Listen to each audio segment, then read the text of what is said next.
Hello my loves, I'm Ellie Frost. Thank you so much for being on my channel, where we are talking about the multi-dimensional approach to rapidly and radically healing and transforming during and after narcissistic abuse. And this video is about why the narcissist hurts you so much, right? I'm sorry we have to talk about this because it's sick and twisted, which is what most of what they do is. So if you know about narcissism, you'll know that the whole relationship, right, depends on trauma bonding you chemically and emotionally and energetically imbalancing you. So what they do is they mess up your physiology, literally. They mess up your energy field, and your desire, your want for them is an enmeshment, stronger than an addiction. They get away with the breadcrumbing and things that you would never accept in another situation because you're now chemically wired. This is the Stockholm syndrome, to whatever good they do, because you're in so much pain, it feels like relief. So the smallest thing, the smallest window, the smallest sign of a pathetic fake apology, the tiniest little thing they do for you feels like a huge thing in your nervous system, you see. They hurt you so bad. This is sick, but we want to talk about the truth here. They hurt you so bad because they know that you will never be able to forget them. They siphon your energy and they live off your pain. If they can do things to you, I've been doing this for a while now, this work, and I've had my own experiences. Narcissists on purpose giving people STDs, narcissists on purpose infecting people, trapping people, doing all sorts of disgusting things. Right? If any of that's happened to you, you're not on your own with it. It's disgusting and it should be criminal, honestly. Intention around these things is a disgusting thing. But they want to hurt you so bad. They want the consequences of not being with them to be so bad. They want to terrorize you, literally, because you'll never forget them. You'll never get over it. And guess what? In your energy field, they can still siphon your energy. They live off your pain. Not your pleasure, really, because pain is harder for you to transmute, you see. So, and it's got a stronger energetic charge. It might be a lower vibration. This is why they hurt you so bad. I am really sick of the narrative being, it's my codependency that's the problem. I'm telling you, most human beings on the planet are pretty codependent. We have to do a lot of evolution on our emotional intelligence not to be. But being codependent is not a recipe for abuse, right? Children are actually wired to be codependent. And that's why the narcissist knows how to play on your survival needs, because as a child we adopt what we need to be loved by our parents in order to survive. They're the people that need to love you, feed and clothe you, right, and house you.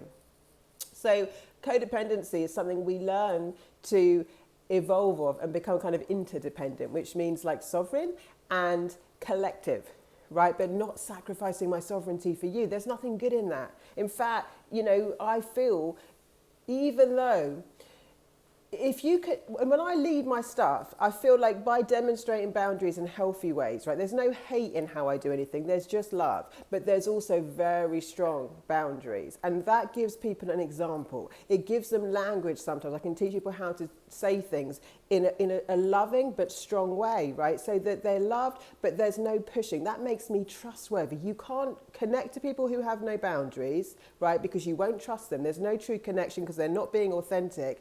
And two, you'll trust those people. The people who do stand in authenticity, sovereignty, and with strong boundaries are the most trustworthy ones on the planet because you know where you stand, you see. So you'll notice, like children and animals, they need leadership. They need parameters because then they'll feel safe. If a child hasn't got clear leadership, they'll often play up. They'll often be naughty.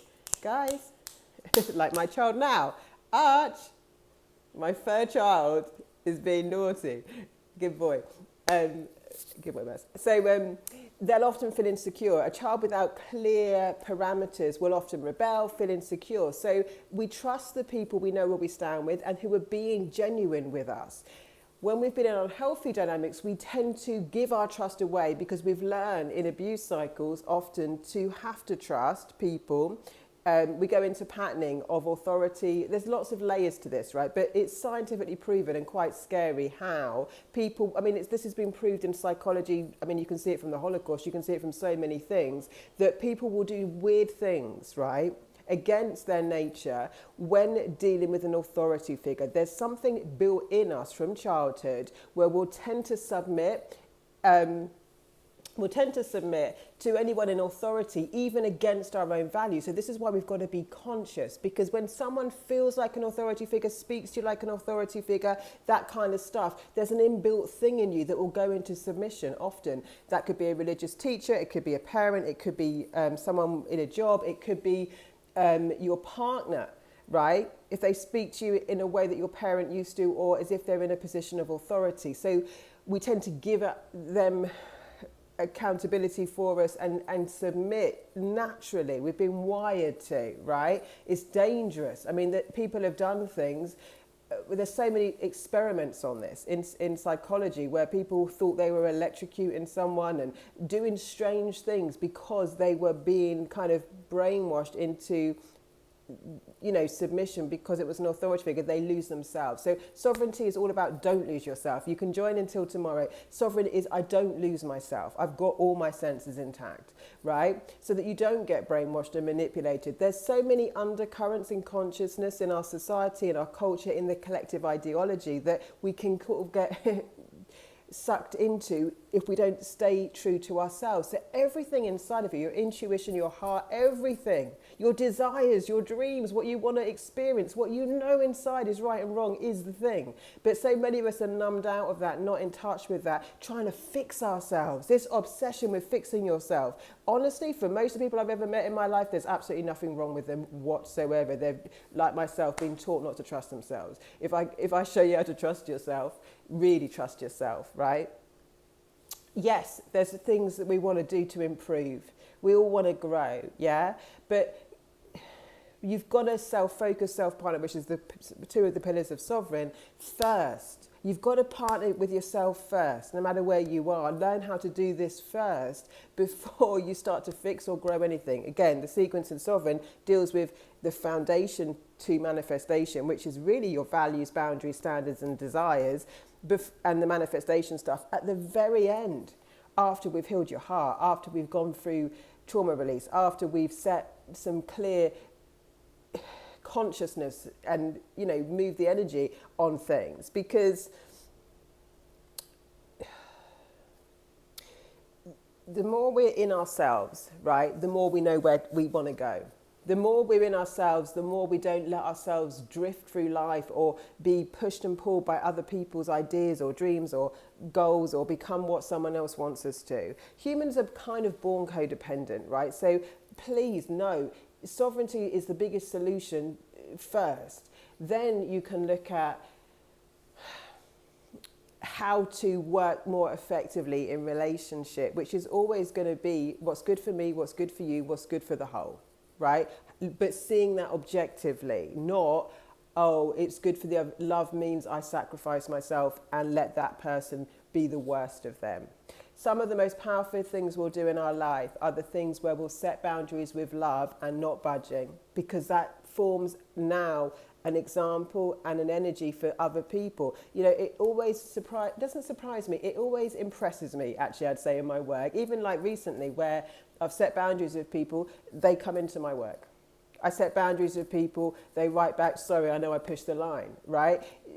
Because there's love in what I'm doing, but there's no fucking budging, right? That's a safety thing. That makes people feel safe. There's no animosity. When you set a boundary, but you're doing it in a I'm better than you or a holier than thou or go fuck yourself, that's not it. When you set a boundary with absolute love, which means that I empathize and understand where you're coming from and I will not abandon myself. All my terms, all my conditions, all my values, right, for you. I love you. I'll set you free to your good. I'm in my own power and energy, but there's no hate for you. Because when we don't understand our own sovereignty, what we get, which I've been talking to you about, is resentment. It's like if you try and push my boundary, what we've been taught to do and what we want to do is vent. It's like, who do you think you are? You don't think I matter, and you're just... that comes from not having a solid foundation. Please join Sovereign this weekend if you can. Please keep commenting, liking, subscribing, sharing. Yes. And just anything, just your energy here means the world to me. We're having a different conversation. We're having a conversation about you, your own power, and we're not messing around when we're actually talking about having our lives back, creating the best lives on the planet, collectively shifting this consciousness that's allowing this dynamic to be so dominant right now. It doesn't need to be. It's so much quicker than you think to heal, to claim your life back, and to not be involved in these cycles. So lots of love, guys. I'll speak to you soon.